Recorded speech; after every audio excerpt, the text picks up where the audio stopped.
Ghost World de Daniel Klaus parle de ce moment où on comprend que la vie ne sera pas ce qu'on imaginait. Alors je sais que c'est les fêtes de Noël et que c'est pas dans l'ambiance, mais je peux pas m'en empêcher de parler d'un truc comme ça. On y suit Enid et Rebecca qui sortent à peine du lycée. Elles errent dans leur petite ville américaine sans nom, paumées au milieu de nulle part. Et ce livre, c'est le journal intime de leur désenchantement.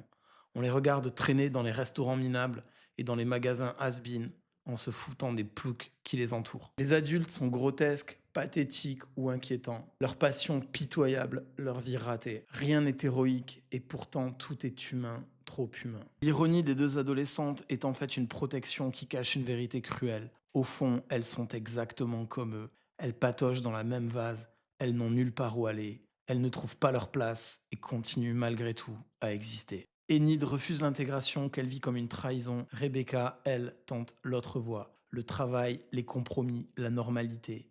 Leur amitié ne se fissure pas dans un drame, mais dans quelque chose de plus cruel. Un éloignement lent contre lequel on ne peut rien. Ghost World parle de ce moment que personne n'annonce, celui où on comprend que le monde ne nous attend pas, celui où devenir adulte n'est pas un accomplissement, mais une résignation.